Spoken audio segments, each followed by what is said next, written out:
We always like to hear if these sessions are helpful and any other input you'd like to offer.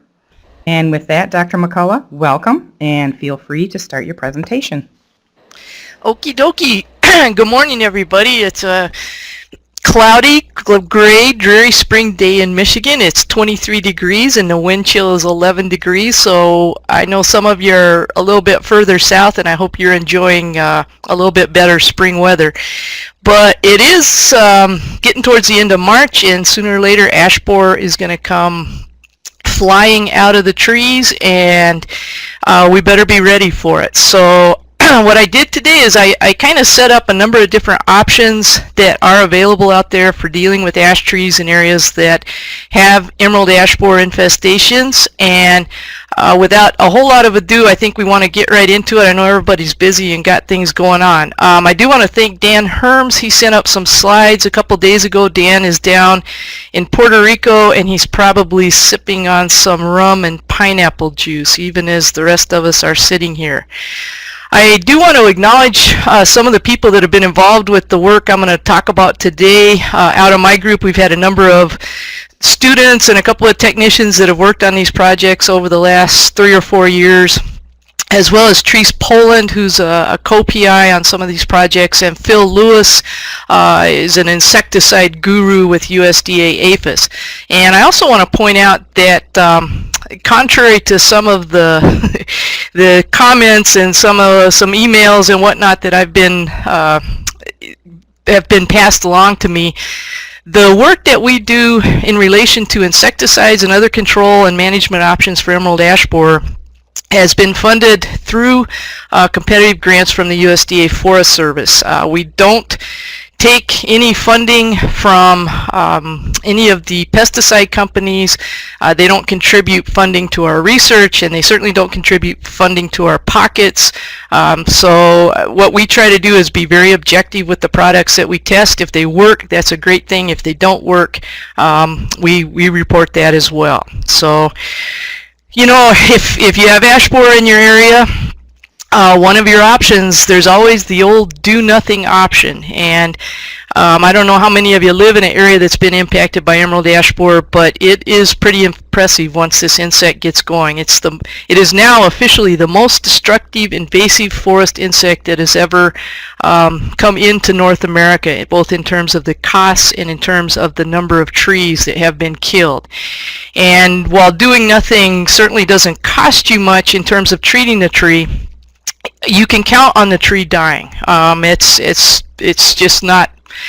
It's not going to happen that your tree will escape emerald ash borer. Once it becomes established in an area, it will find your ash tree. It will colonize it, and over a few years, the populations will build up, and the tree will die. And we worked with a couple of economists recently and had a paper come out in January of 2010, and what we did was to project the spread of emerald ash borer across the U.S. over the next 10 years, so from 2009 through 2019. And we estimated the cost of either removing landscape ash trees or treating landscape ash trees was going to be over $10 billion just in urban areas. And if you included ash trees growing in suburbs, you know, the bedroom communities of those urban areas, the cost is going to be over $20 billion. So, you know, we're looking at substantial impacts over the next few decades. And of course, I think everybody that's in this group knows what happens when you have a nice landscape tree in front of a house that begins to decline and then dies. Property values are reduced. You have to worry about ash trees. They tend to decay relatively quickly, and they also tend to break off down near the base of the tree. And of course, now you have a hazard tree that may pose a threat to vehicles and houses in the area, and heaven forbid people that are passing by. So, you know, doing nothing, yeah, it's an option sometimes, but often not the best option for landscape ash trees. And Dan provided these pictures. I think they're pretty impressive. He took these pictures pretty much in the same spot in Toledo, Ohio. And you can see in June of 2006, you have a nice, almost a closed canopy, like a tunnel of ash trees over this boulevard. And within a relatively short time, you know, you're looking at 3 or 4 summers, those ash trees are dead. And this is going to be something that we come back to a couple of times. The trees in 2006, my guess is all or nearly all of those trees are already infested.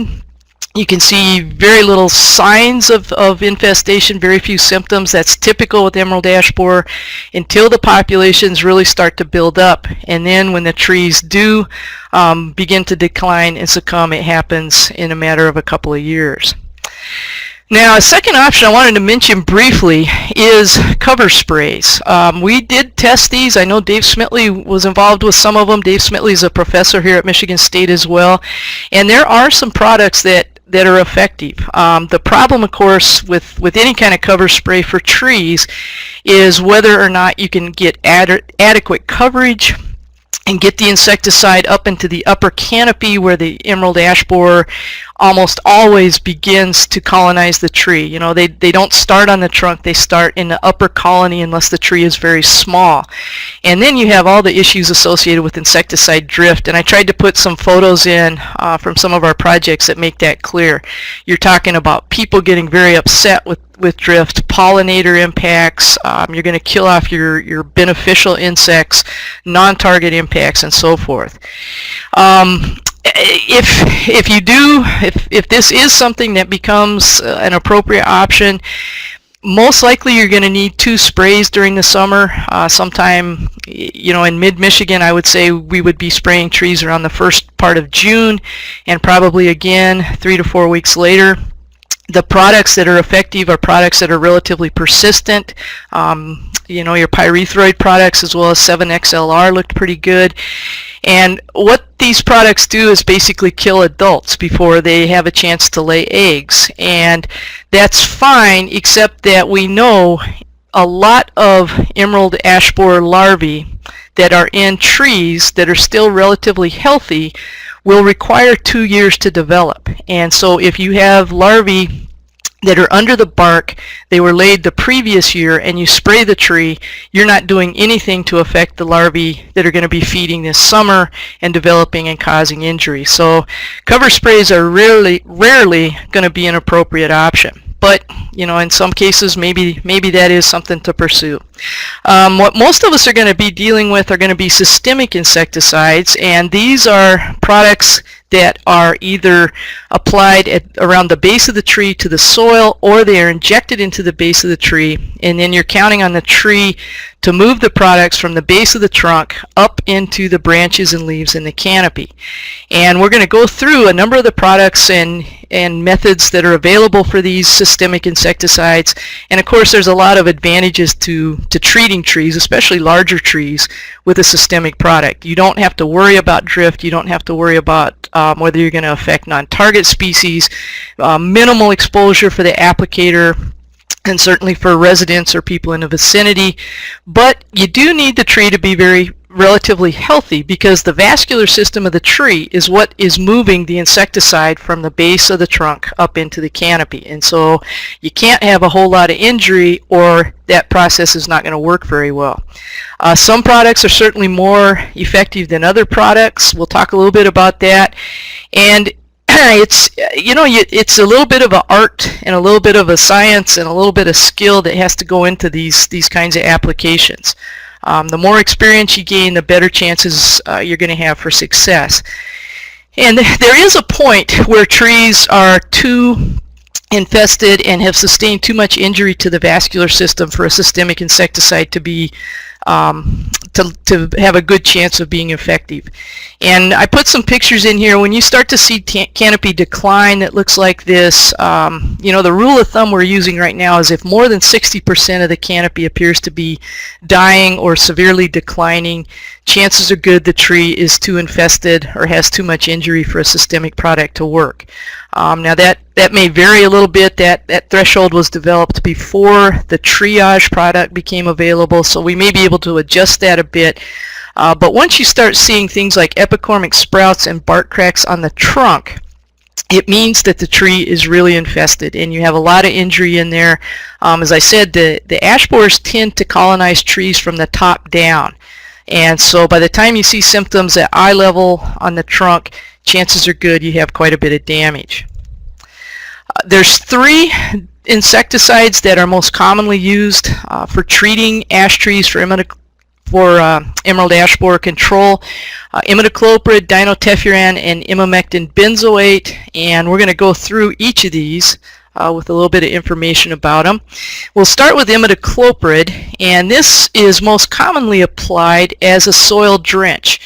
There's a do-it-yourself product, the Bare Advanced product here. I put a little picture of it in there. Merit is another product. Xytect is a more recently developed product.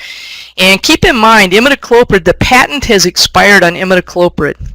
So just about any company can formulate an Imidacloprid product. There's a lot of generics, I guess you'd call them, out there. But these are the main ones: Merit, Xytect, Bare Advanced, certainly the ones that we've worked with. Now the thing about Imidacloprid is that I always think of it kind of like Jell-O. It doesn't move very rapidly. It's not very soluble in water. And because of that, you've got to give it plenty of time to get from the soil and into the roots and up through the trunk of the tree into the canopy. When we're doing work around here in East Lansing, we're going to be applying a soil drench of Imidacloprid sometime around mid-April. And you want to practice good stewardship and use your best management practices here. You don't want to apply something to the soil when the soil is very wet, and you don't want to apply a soil drench or do an injection, for that matter, when the soil is very dry. You want the tree to be actively photosynthesizing and transpiring. You want those stomates open, because that's what's going to help pull the insecticide into the tree and up through the tree. And just common sense, Imidacloprid actually binds very tightly to organic matter in the soil. There have been a lot of efforts to monitor streams in areas where Imidacloprid is being used and to monitor soil water and so forth. And there's very little evidence that Imidacloprid gets into water. Nevertheless, I think it's just a good idea.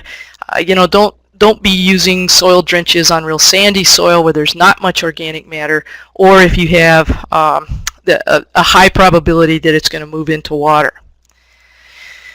We've done a number of studies. Dan Herms in particular has looked at different methods of applying these soil drenches, and it turns out that applying it right around the trunk of the tree is better than going out under the canopy drip line, or for a couple years we tried this real complicated grid system where we systematically applied the Imidacloprid in kind of a checkerboard pattern from the trunk to the canopy.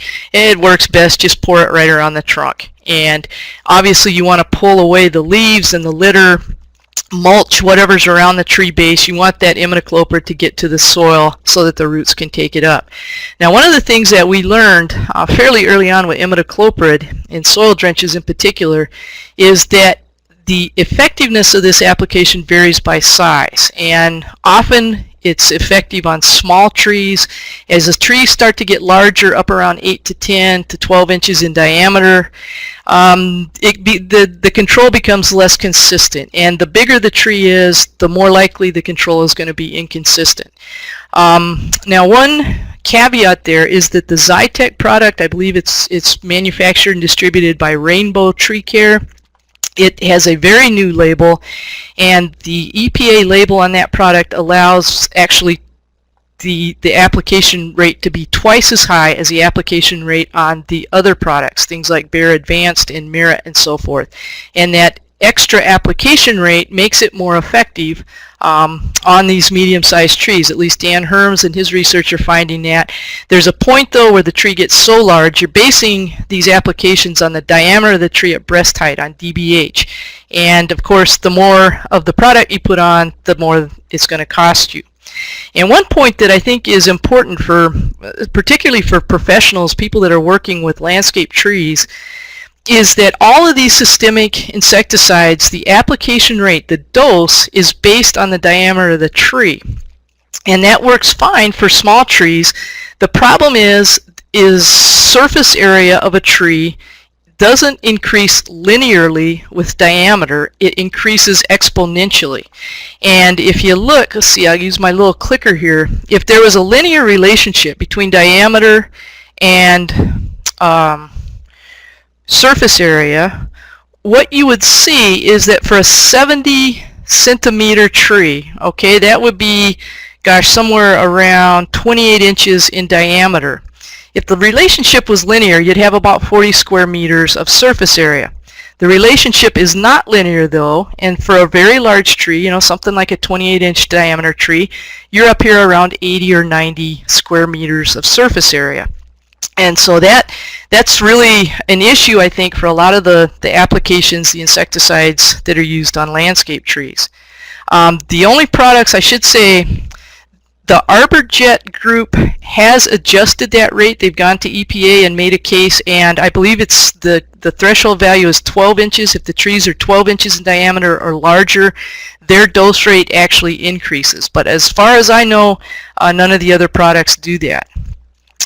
Now I've got some information from Dan Herms here. He's been looking at some of the soil drenches for a number of years, and I thought I'd show you that. These were the treatments he applied. He had Merit, this is an Imidacloprid product that was applied in the spring or in the fall, and then he looked at the Xytect product applied in the fall or in the spring or at a higher rate in the fall, as you can see. And there's a nice picture of somebody who's pulled all the grass and material away from the tree and is doing a soil drench. And this is the data after 4 or 5 years. The applications were made in 2006, and you can see for the first year there's not a whole lot of difference, but we're starting to see divergence by 2008, 2009, and then this is last summer. This is the percent of the canopy that's declining. The untreated control trees, you're looking at basically dead trees by 2010. You know, and keep in mind, these trees all looked fine back in 2006. Now they're dead. And then you see the fall applications here at the 1x rate, the standard rate both for Merit and Xytect. And then you can see down here where we have, get my little clicker working, you can see down here the spring application of Merit is definitely working better than the fall application of Merit, and then the 2x rate that's registered for Xytect is working better than the 1x rate even in the fall. So, you know, if you're going to do this, spring applications look the best. If you can afford to use the Xytect product and increase that application rate, you're probably going to have more success, which is basically what that says. So we'll keep moving here. Now, Imidacloprid can also be injected into the trunk of the tree. Again, the translocation within the tree is relatively slow simply because Imidacloprid is not very soluble in water. Give it a month. Let's say if you want the Imidacloprid to be up into the canopy by about the middle of June, you're probably going to want to be injecting the tree sometime between mid and late May. We like to inject the trees in spring after the buds have broken and the leaves are expanding. Again, if the tree is doing photosynthesis and there's a lot of transpiration going on, the insecticide is going to move more rapidly up the trunk and up into the canopy where you need it.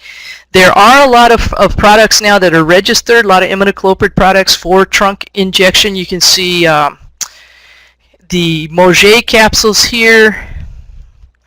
My little clicker is giving me trouble, but here this is Jim Rollins, who's with the J.J. Mauger company. These little capsules you can see here each contain 3 mils of Imidacloprid. That's a 10% product. You look at the diameter of the tree at base height, divide by 2, and then space your capsules out relatively evenly around the trunk. This is Imidjet, is the product that ArborJet sells.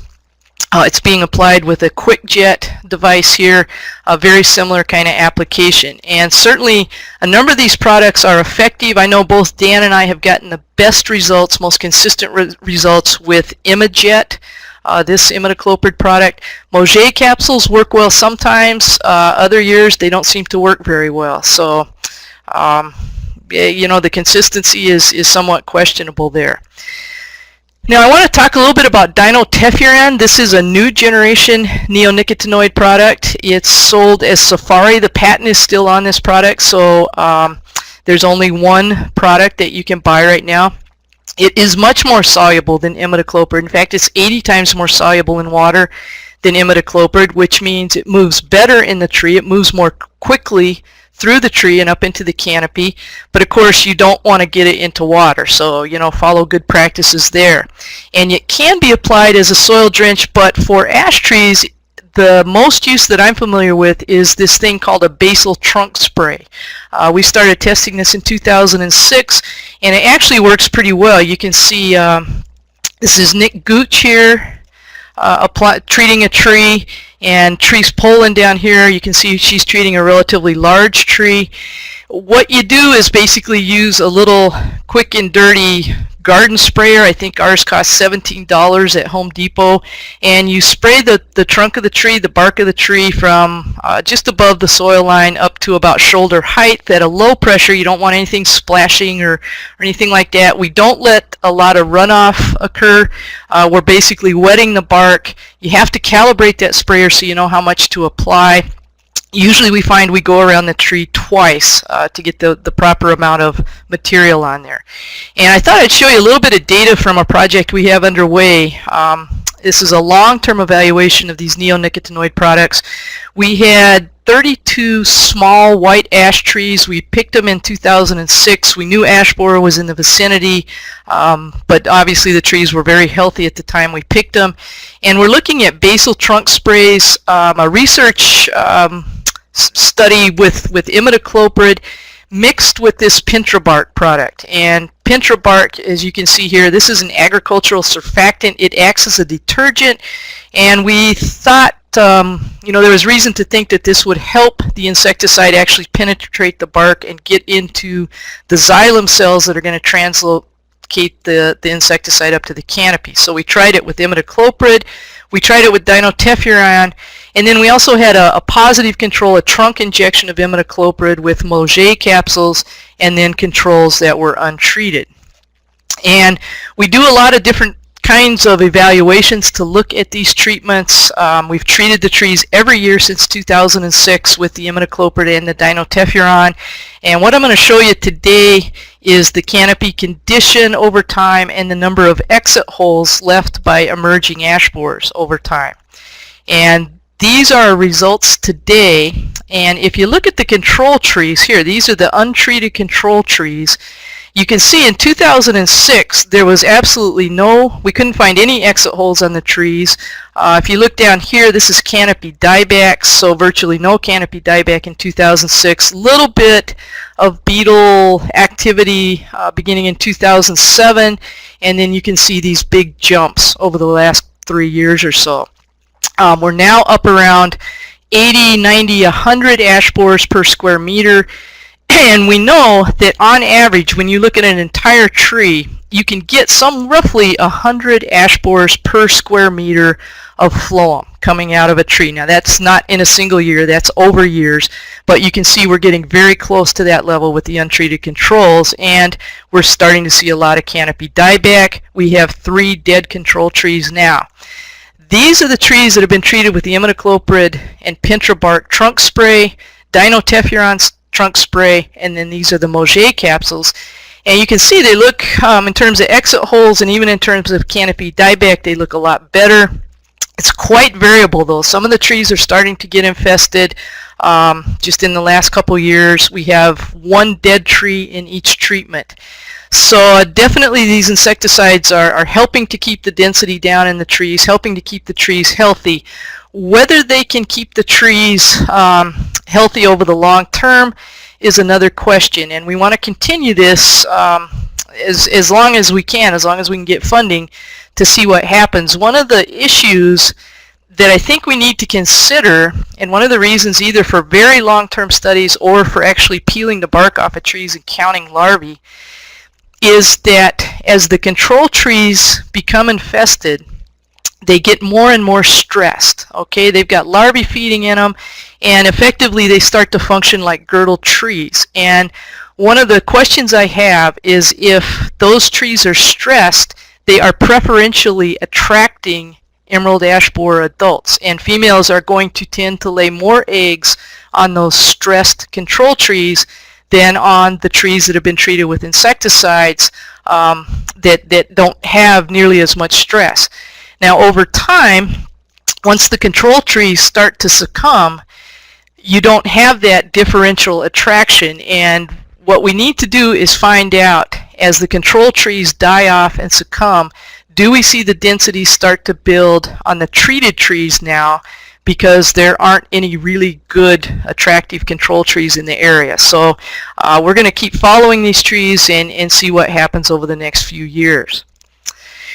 Now I want to get into imamectin benzoate. This is one of the more very recent products. It's applied only as a trunk injection, has to be applied by a professional applicator.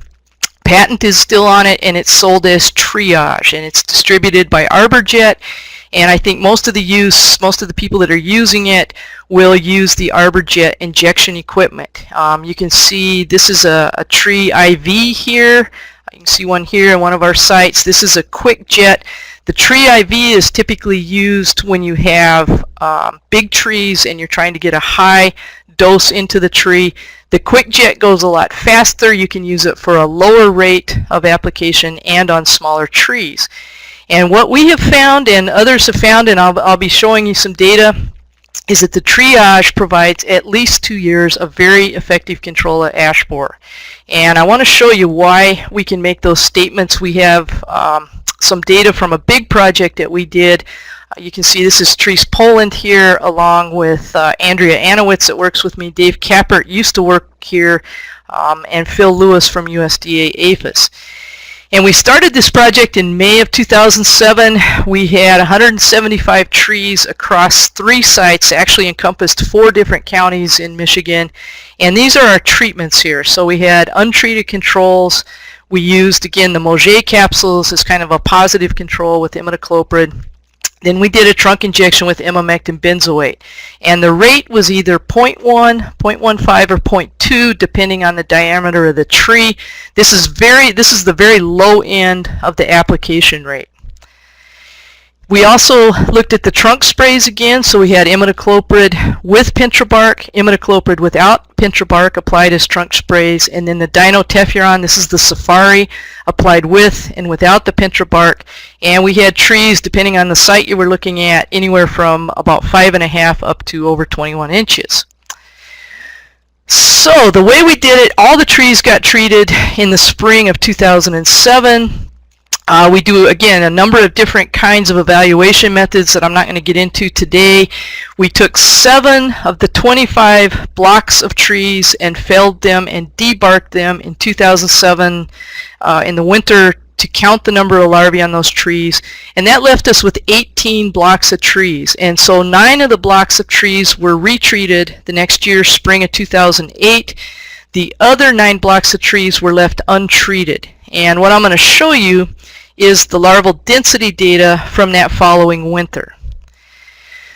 So here we are. These are the trees that were treated both in 2007 and again in 2008. This is larval density in the winter of 2008. So these trees were exposed to 2 seasons of emerald ash borer exposure.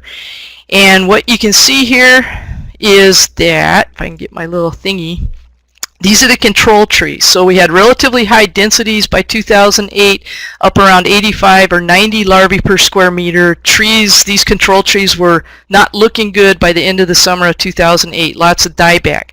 This is the trunk spray of Dinotefuran with and without pintrabark. This is the Imidacloprid trunk spray with and without pintrabark. This is the Moget capsules. You can see we're getting about 30% control over here. By control, I mean there's about 30% fewer larvae per square meter in these trees compared to the controls. Better control with the Dinotefuran and even the Imidacloprid trunk sprays, about 70% control. But this is what was really impressive. On these 9 trees, I think we found a total of maybe 6 live larvae. Very, very, very low densities. And more importantly, these are the trees that were treated only in 2007. They were not treated in 2008. And in the winter of 08-09, when we cut these trees down and debarked the trunk and all the primary branches, again, virtually no live larvae on the trees that were treated with imamectin. And you can see the trees that were treated with either the Dinotefuran or any of the Imidacloprid products. You don't get 2-year control with those products. You absolutely have to use them every year, reapply them every year. but better than 99% control with the imamectin. And Dan also provided some data. They were looking at trunk injections, and they started in 2006, and so they looked at imamectin benzoate at different rates. So this is the lowest rate here. This is a low to medium rate. This is currently the highest label rate here. This is a very high rate. They treated the trees in 2006, did not treat them again, and then watched those trees over the next few years. And what they found, this is canopy decline here, and you can see that in 06 all the trees were healthy. In 08, or in 07, excuse me, all the trees are healthy. 8% decline, that's no big deal. And then look at this jump up. Man, by 2008, the trees, 50% canopy decline on average. Still little, if any, canopy decline on all the trees treated with imamectin. And then it breaks down. So this is 4 years of exposure to emerald ash borer. Your untreated trees are basically dead or dying, and you're starting to see emerald ash borer colonize these trees and begin to cause injury. But still, that's 3 years of very high control. We have a study that we began in 2008, a very complicated kind of design, but what we were looking at was Dinotefuran, the trunk spray, the triage at a very low rate, 0.1 grams of active ingredient per inch of DBH, triage at a high rate, 0.4 grams, the Moget capsules, the Imidacloprid trunk injection. We treated all the trees in 2008, and then some of the trees we treated every year, so again in 09 and again in 2010, and some we did not treat again. And this is what we're finding. We're in the process still. We have a couple of more trees to fell and debark, but this is what we're finding. This is the number of larvae per square meter. These are trees that were treated only in 2008, so they were exposed to 3 summers of ash borer. These trees were treated every year, and you can see control trees, a lot of variability, but roughly 50 larvae per square meter. Here's the Dinotefuran trunk sprays, and the real important point is that we have not found a single live larvae on these trees. So definitely we're getting 3 years of highly effective control. And I think this is important because it's not just cost, it's the logistical issues of getting in and treating trees every year. If you don't have to treat them every year, if you can get into an every 3-year sort of rotation, it just makes things much, much easier. Now I thought there's some questions that often come up. I thought I would address some of these just because I think it's interesting, and hopefully we have some decent answers. For those of you who don't live in Lower Michigan, when ash borer is found either in your county or within a county or two away, should you start treating your ash trees right away? Well, of course the answer is it depends. You don't want to start treating trees too early because it wastes money. If ash borer is not in your area, you're just kind of throwing money out. And keep in mind that ash trees are incredibly resilient. They tolerate a low level of emerald ash borer larvae, and you won't see any kind of canopy decline or dieback until the populations really build up. The problem is you don't want to wait too long, and you saw from some of those data that the populations can build very quickly, and you can go from having virtually no dieback to having 50, 60, 80% dieback over a span of about 3 years. So you kind of have to balance this and keep an eye on what's going on with ash borer in your area. A couple of suggestions that I would have is that we know emerald ash borer adults are very attracted to stressed trees. And when you're talking about urban trees, landscape trees, there's always some trees in an area that tend to be under stress. Maybe they're in a parking lot, maybe they're growing where the soil is very compacted, maybe they've got broken tops, other kinds of problems. You keep an eye on those trees. Ash borers will find those trees and preferentially colonize them. We also know that emerald ash borer will preferentially colonize green ash over white ash. And a lot of urban landscape trees, the vast majority majority of shade trees are either green ash or white ash. Keep an eye on your green ash trees. They're going to get colonized first. Usually the first signs that anybody sees when they know that ash borer is in their area, you might see those little exit holes that the adult beetles leave when they emerge from the tree. More likely you're going to see woodpecker holes. The woodpeckers will really start to work the trees in the winter time, usually after Thanksgiving, and they are very good at finding larvae. And we've had trees where literally there was only 4 or 5 larvae on the entire tree, and 3 or 4 of those larvae have been predated by woodpeckers. So look for woodpecker holes. That's the bottom line. Now the other part of it, this is data from one of the sites we worked at early on. Ash borers, if the tree is large, if it's more than about 6 or 7 inches in diameter, most of the larvae early on are going to be in the upper canopy. And what this is showing is the number of larvae and the number of exit holes left by beetles that already developed on these trees. If it's more than 5 meters above ground, you're talking about something that these are holes and larvae that are at least 15 or 16 feet above ground. Very difficult to see. If you're looking just at the trunk of the tree, 2 meters, anything within 2 meters, that's going to be within about 6 feet or so. That's eye level. Not much going on there the first couple of years. Most of the action is up high. So in other words, look up high in your trees. Look at the green ash. Look at the stressed ash to see if ash borer is in your area. Over and over and over again. I can't tell you how often we see this scenario repeat itself. Maybe the county's been quarantined, maybe the next county over has been quarantined.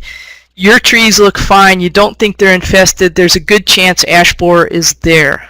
Trees are usually infested for at least a couple of years before even exit holes become visible. You know, you think about that 2-year life cycle and the fact that when trees are healthy, it takes larvae a couple of years to develop and emerge as adults. There's not much to see for at least 2 or 3 years. So, you know, the bottom line is if ash borer is within about 15 miles of where your trees are, it's time to start thinking about your options. Another question that's come up, and it's an interesting one, I don't know if we have the definitive answer yet, concerns whether it's best to target the adult beetles or whether it's best to target the larvae for control. And this has to do with the timing of your insecticide application. And I'm firmly in the camp of let's target those ash borer adults, because when we do that, we're also going to get the larvae. And my reasoning goes like this. You have a window of vulnerability to kill these adult beetles. When they come out of the tree at the end of May, early June into mid-June, they have to feed for at least 3 weeks before the females ever start laying eggs. And that means you have this window of vulnerability where you can kill those adult beetles before any larvae get a chance to cause any injury. And we know that. We know, for example, if we use the cover sprays appropriately, we can kill a lot of beetles, and those trees end up with very few larvae, at least current year larvae, under the bark. Another thing we know is that systemic insecticides move in xylem. On ash trees, that means that the insecticides are mostly moving in the outer ring of sapwood. And we've done studies with radioactive labeled Imidacloprid, and we just don't find it in phloem, at least for a year or more. Now eventually, the insecticides that are either applied as soil drenches or trunk injections, they may eventually move into the phloem through diffusion, or I think more likely, you see these galleries. The larvae are feeding on phloem and cambium, but they also score this outer ring of sapwood. And I suspect that they're getting a good dose of insecticide when the gallery gets into the wood, like you see here. Now, one of the things that we do see on emamectin trees when we cut them down and take the bark off is we see not lots, but it's very common to find galleries that have just terminated. In other words, a little larva started feeding here, and you either find the dead larva or the gallery just was terminated. We see that on the emamectin trees, not too often on the Dinotefuran or the Imidacloprid treated trees. And that probably has to do with just different modes of action of these insecticides. So I guess the bottom line, the message I want to get across, is to time your applications to nail those adults. You know, get that stuff out in the leaves when the adults are feeding on the trees. You want to have the insecticide in the tree by early to mid-June in our area, and the insecticides will get the larvae too, if you can get it in there at that point. And then finally, I kind of blew through a lot of stuff relatively quickly here, and we can go back and deal with some questions. But we have this multi-state insecticide bulletin here. We published it in June of 2009. It's available free of charge. You go to the website www.emeraldashborer.info. You can download a copy free of charge. And it covers the trunk injections, soil drenches, soil injections, as well as the Dinotefuran Basal Trunk Spray. So with that, I think I have hopefully given you a little bit of information. And Robin, are you there? Should we answer questions? What should we do? I think we have a few questions. Fortunately, Cliff has been on top of things and has also answered a few questions. I just want to ask, there's two folks, John and Tom, if Cliff did not answer your questions, if you have further questions, please let me know, but I'm going to assume he did. I do have one question from Brad. She wants to know, are you near peak infestation where the bark applications are being tested? Is the populations about to crash? Mainly she wants to, what she's saying is the pest pressure about to drop, rendering the trunk applications sufficient to keep up with this reduced pressure?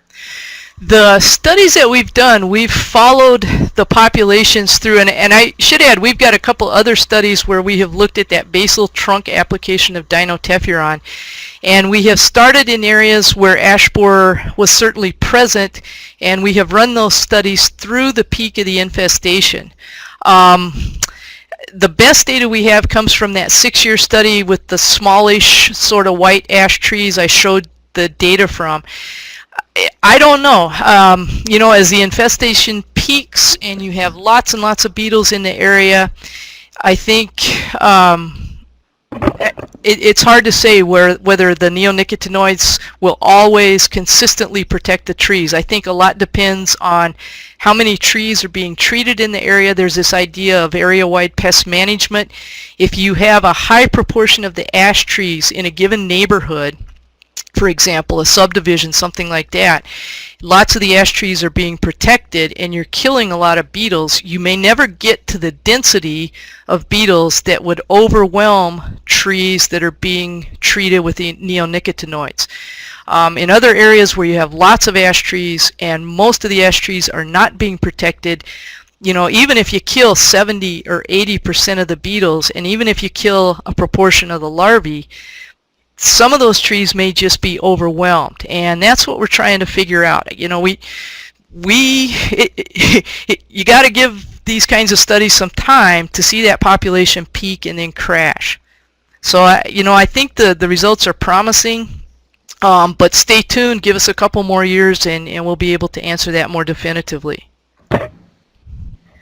Okay, thank you. We also have a question.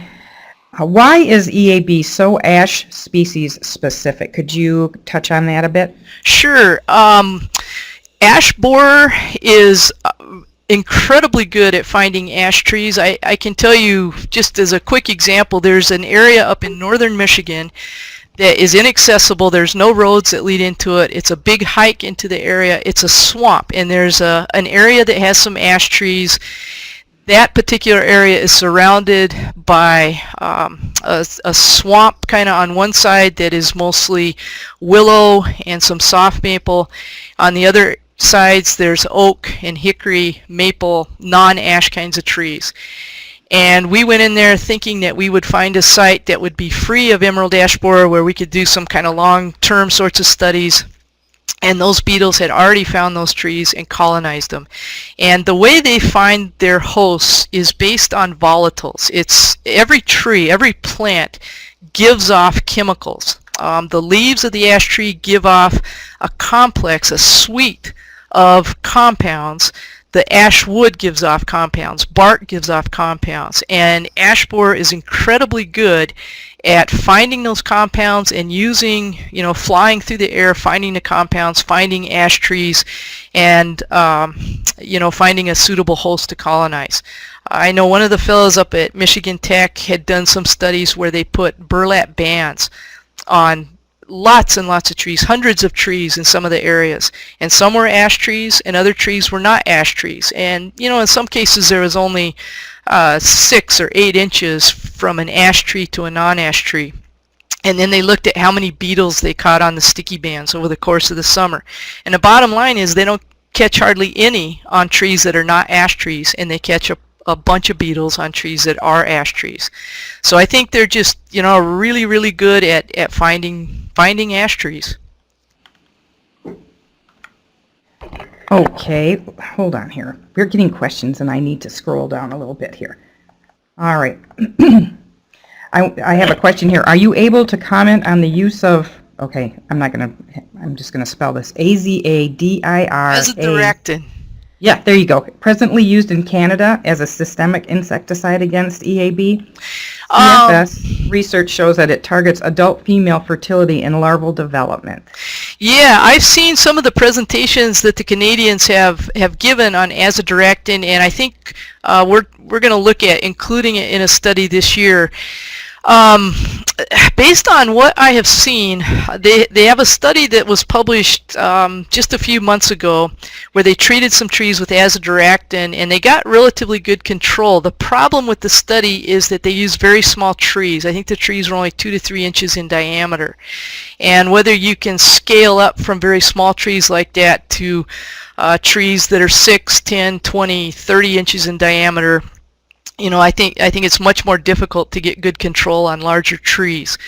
It may be that there's kind of this long-term effect on female fertility. That would be interesting to pursue and to follow. I did see some early data from some of the first tests, and my sense looking at that data was that azadirachtin was somewhat comparable to Imidacloprid applied, for example, as a soil drench or with Mauger capsules. In other words, you get some control, you get some reduction in larval density. You don't get the really high level of control that you see with something like imamectin. The other point is that in Canada, the only product registered to treat ash trees or any other landscape tree is this azadirachtin product. It was developed by Canadians, the patent is held by Canadians, it's distributed by Canadians, and so I think we're going to see some more data coming out of Canada in particular in terms of the efficacy of that product. But again, it's a relatively new product, and I think Dan has some studies underway, maybe Cliff does, and like I said, I think we'll start this summer. Okay, the next question is, has triazine been included in any trials?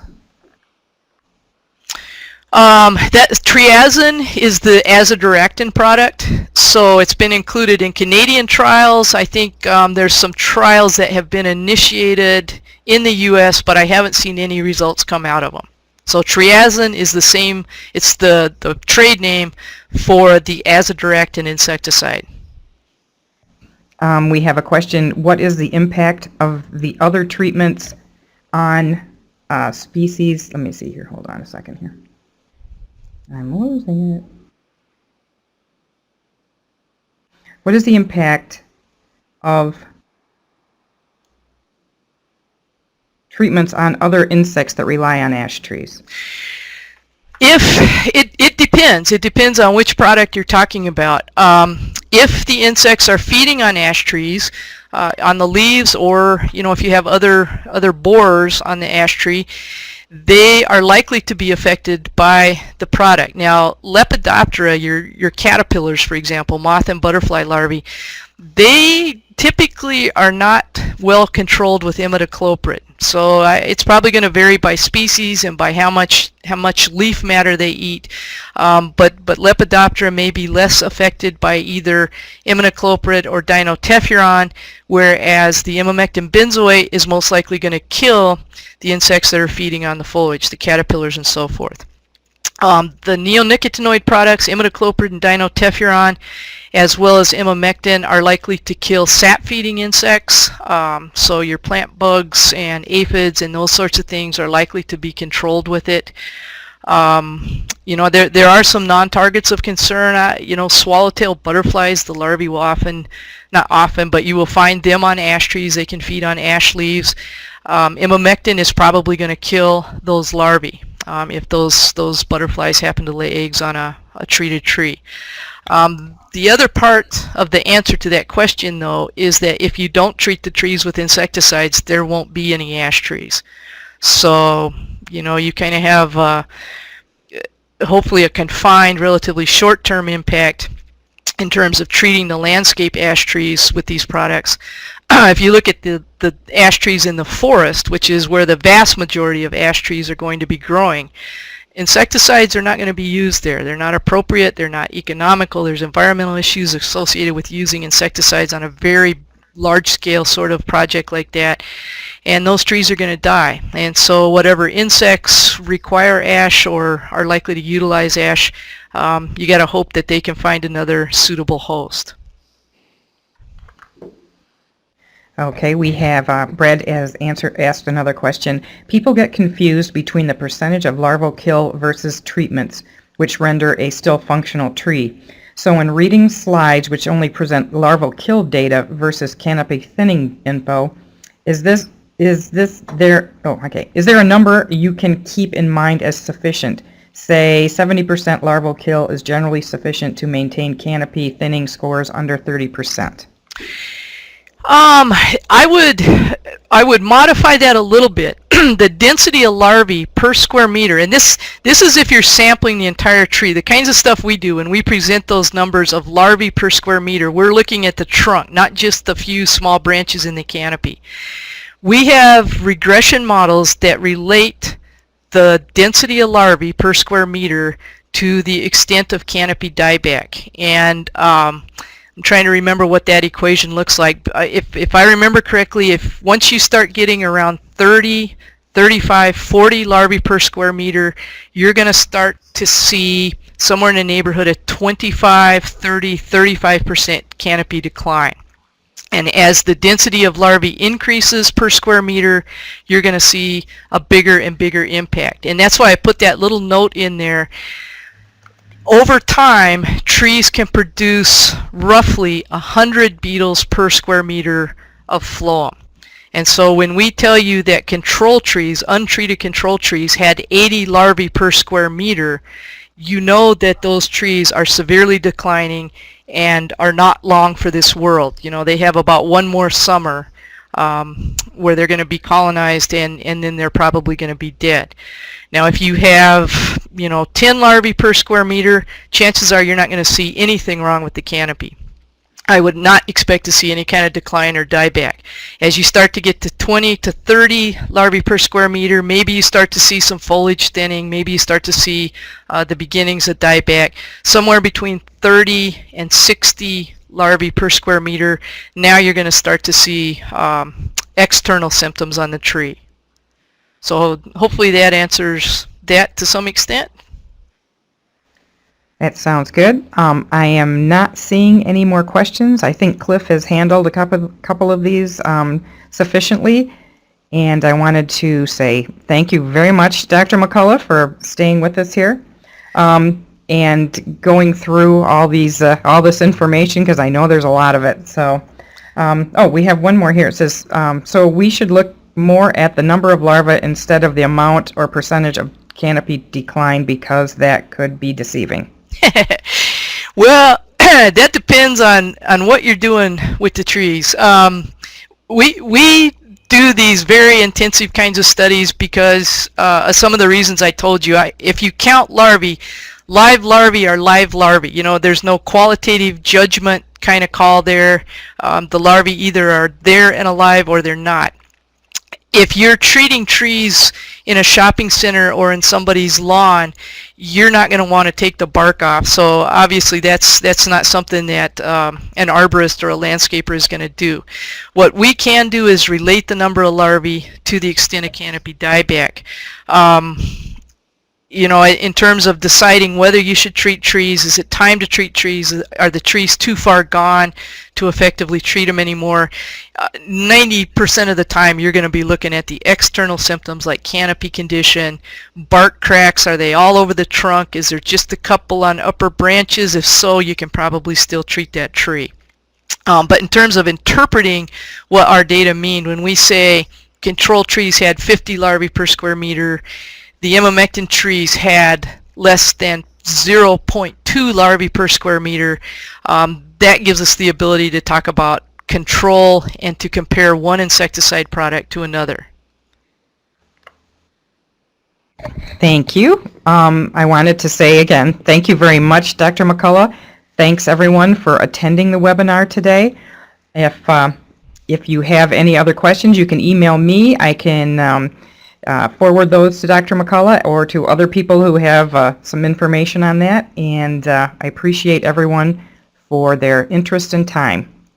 And Okay. I will keep this open for a couple more minutes, but other than that, we're good. And thanks again.